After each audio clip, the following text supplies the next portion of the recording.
Alright, so the main event on this episode of NXT was Adrian Neville versus Sami Zayn, #1 contenders match to face Bo Dallas for the NXT Championship.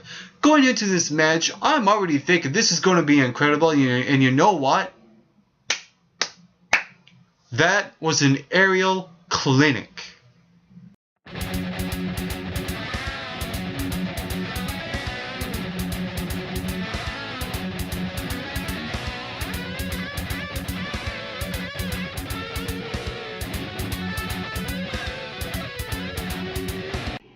Hey, what's up and how's it going, MRBers?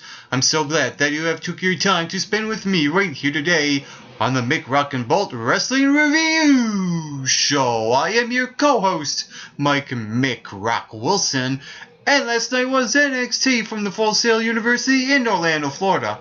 Before I get into the matches that were on last night's show, I will talk about the Divas division just to get that out of the way and then talk about the matches that happened. We saw a couple of backstage segments. One was a backstage segment with Emma, where she talks about her head injury. And usually when someone gets injured, they lose a little bit of momentum, and I think she lost a little bit of momentum going into her championship match with Paige. That's upcoming in the future, and I like how Paige came in there as well, and two of them were going back and forth about the accidental hits from behind, building up to this women's NXT championship match. And then later on, we saw Paige again with Natalya backstage, and they were going back and forth about how they were brought up, their background, the background in wrestling, and how they came from here to here. Natalya went from the Stewart Dungeon, and Paige was wrestling since she was 7, and I like how those two went back and forth with their arguments about those kind of things and about Total Divas. I like how Paige played it in there about forgetting where she's coming from, because when you're on a reality show, the fame will probably go through your head. I like how Paige played on that with Natalya's character. So that was an interesting back and forth situation between the two. The only issue I have is that I would rather see Paige concentrate on one thing at a time. I would rather see Paige and Emma with this whole back and forth exchange, and we didn't have to deal with this backstage segment with Natalya and Paige, because basically it was showing Paige a little bit too much. She has too many things going on, as Natalya mentioned. Between her, they said they were supposed to have a match that didn't even happen, and so we never really got to see that happen, that match, because it was one of them. Paige or Natalya brought it up about having a match tonight. It did not happen at all. Little bit of a plot hole on the show, so that's a little bit understandable considering the amount of matches that were on here. There were about 4 or 5 matches on the show. So, with that said, I can understand why they didn't put that match on the show, but it was a little bit of a plot hole on NXT. And also, there's another backstage segment. It was Summer Rae, Charlotte, and Sasha Banks. They were looking at pictures, hot, not, totally hot, blah, blah, blah, blah, blah, blah, blah. Doing the mean girl kind of thing, and then Bayley comes in, and before that, you see Charlotte avoid Bayley and just goes out of the room. I like how they play that element into the storyline between Bayley and Charlotte, because it's not just about the Mean Girls versus Bayley. This is about Bayley and Charlotte as well. So I like how they play the story between those two divas, and adding that Mean Girls situation with the Bayley character.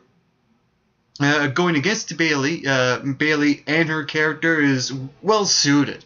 I think that the character with Bayley works really well when she's being put in a situation where she has to deal with these bullies, these mean girls, and Summer Rae called her a loser. etc., stuff like that. Don't mind the wind, by the way. It's been doing that all day. And so I like how Bailey mentioned that I have a lot of friends, and they're like, "What? You don't have any friends?" And then we'll see what happens. So next week we'll probably get to see a couple of matches. We'll probably get to see Paige versus Natalya, that match to happen maybe next week.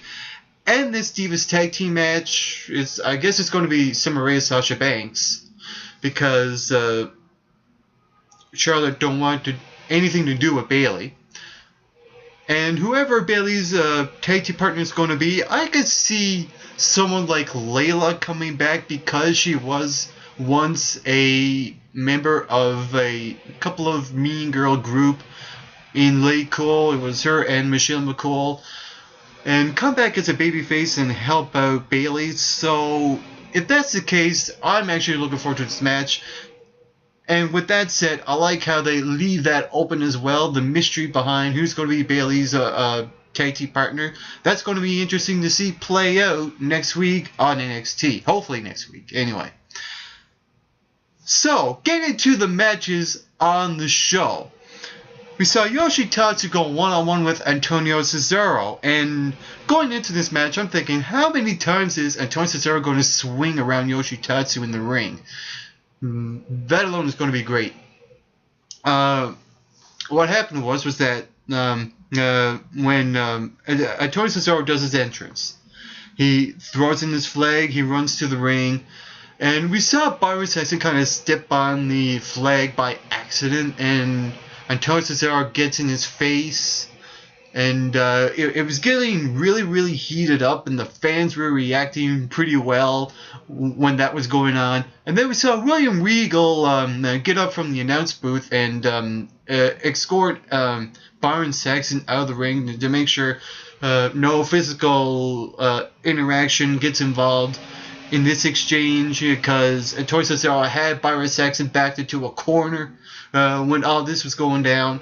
I like how they're playing on this little story between William Regal and Antonio Cesaro, because throughout the match, Antonio Cesaro just stared down William Regal when he was going all out on Yoshitatsu. And what I like were the little things in that match. I like, the Cesaro swing, the 25 times around the ring. I like that. And I like when Antonio Cesaro had Yoshi up for the neutralizer. He looked at William Regal and he waved while holding on to Yoshitatsu to lay down the neutralizer, and he covered him 1, 2, 3. There's only a couple of issues that I have about this match, and I'm wondering why Antonio Cesaro came down to NXT, because he's an established mid-carder superstar on WWE Raw and SmackDown, so there was really no need for Antonio Cesaro to go down to NXT to have a jobber match. That didn't make sense at all. And putting Yoshitatsu in that situation really didn't help Yoshitatsu at all. He's a really underrated wrestler. He's a good high flyer, and we don't get to see his full potential on the show, which kind of does suck. And I hope that, that NXT books these guys a little bit more smarter than they usually do with Yoshitatsu. If Yoshitatsu comes back like he did, I like how he got a little few of a licks in, but like I said, we never got to see his full potential. I think Yoshitatsu should be in a situation where he could benefit from a match, and in the same time, being used as a stepping stone for other superstars. I'd like to see Yoshitatsu in a good, straight one-on-one match instead of putting him in a situation where the other guy goes over in a jobber squash match. Those were the only issues I have about that match. Moving forward, we saw a backstage segment with Bo Dallas, and he got interrupted by CJ Parker. They have a little exchange there, which leads to a one-on-one match. The first thing I will say was that we have Bo Dallas, we have CJ Parker. CJ Parker really doesn't resonate with the fans with this Moonchild gimmick, so the natural reaction for the audience is just to boo CJ Parker. And with Bo Dallas, the people chant "No more Bo" and "Bo sucks" and etc., etc., and all these things. So going into this match, I'm thinking we're going to hear crickets.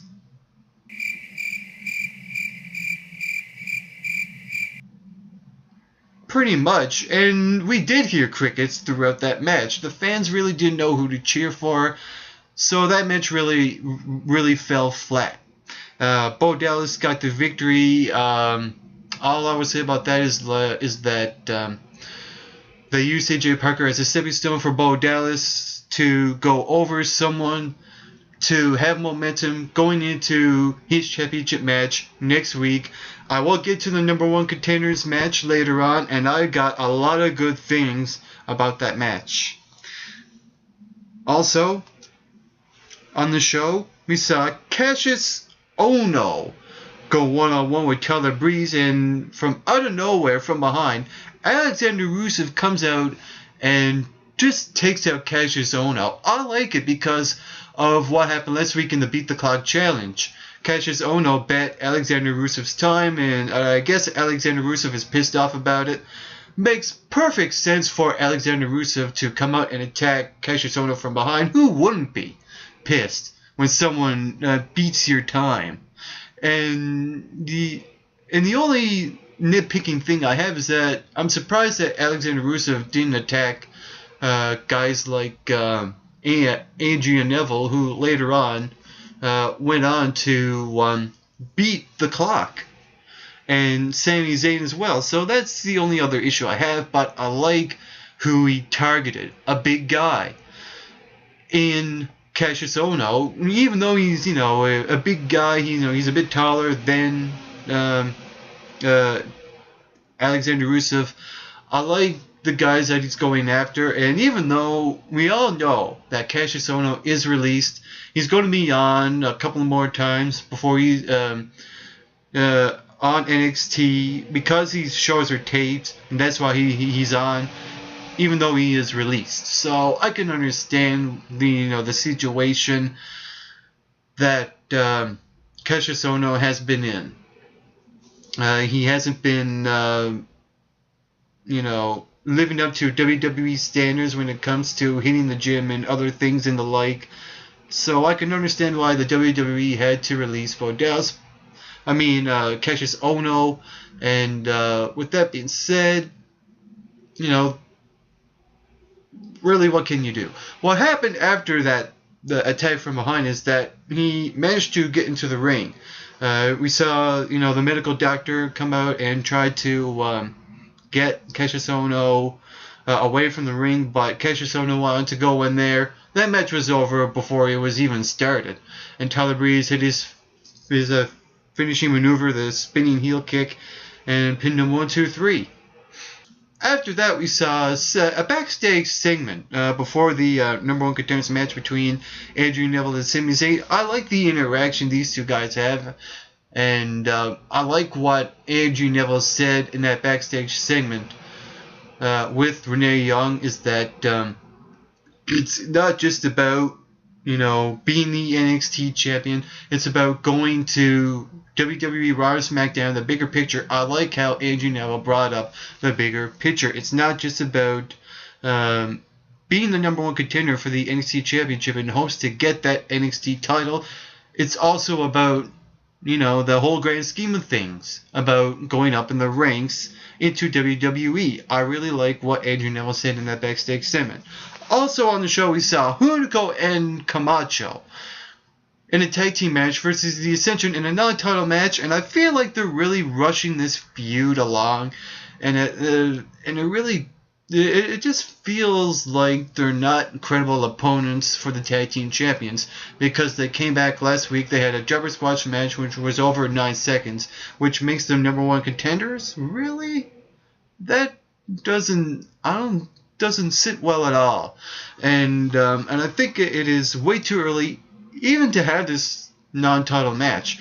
I would like to see Hunico and Camacho being built up as a team in better tag team matches that are not 9 seconds. Have a full-length 7-minute tag team match where they do benefit from it, and build up their status to become number one contenders for the NXT Tag Team Championships. But no, NXT's logic is to rush this feud along. And with that being said, they still don't feel like a convincing team, even though they went over the Ascension in a what was a decent match. It just don't feel right for Hunico and Camacho to be the guys next in line for the tag team titles. And with that being said, I think the Ascension will come out of this match, steal the NXT championships, tag team championships, when they put the titles on the line. But what I do like about that match was that they never really missed any beats throughout. I thought that Hunico and Camacho were actually pretty good in that match. There was hardly any ring rust, as Byron,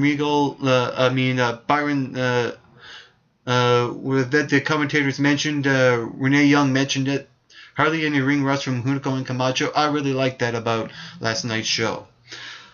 And the main event, number one contenders match for the NXT Championship, it was Adrian Neville versus Sami Zayn. All I gotta say was, holy crap! That was an incredible and exciting, thrilling match. This was an aerial clinic. And I was really caught up in this match. During these spots that would happen, it was really exciting and everything was tremendous. And I like how the commentators brought up their history from their 2006 match in England. Those two go way back. I like how the commentators bring up the history because between these two, you really do feel the history when these two guys were going one-on-one in this match. It's just one of those things where you felt it. You felt the history between these two guys.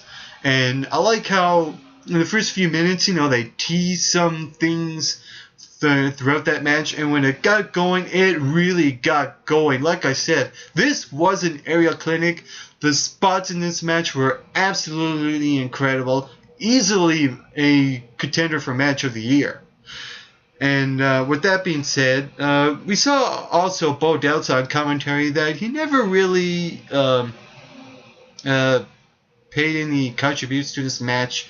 I really didn't. That was the only nitpicky thing I didn't like about this match, was that Bo Dallas was on commentary and we had to hear Bo Dallas's the nails on a chalkboard voice. So that was the only issue I had about the match. But the match itself was absolutely incredible. Oh man, the spots were amazing. I will give you some examples of this aerial clinic, this amazing spots. Sami Zayn diving out of the ring. Adrian Neville's moonsault from outside the ring.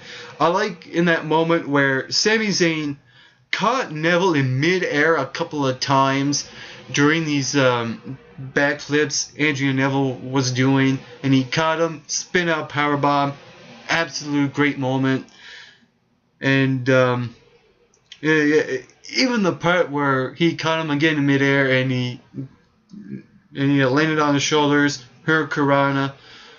All these moves were incredible throughout this match. Absolutely amazing. That match alone was worth 10 out of 10. Overall, this show was, I'd give it an 8 out of 10. There were nitpicky things I didn't like about the show, but the main event made up for all the bullshit. And there you have it. That was my review of NXT from the Full Sail University in Orlando, Florida. For the EMRB Wrestling Review Show, I am Mike McRock Wilson, and to all you viewers watching, get plenty of rest and always do your best.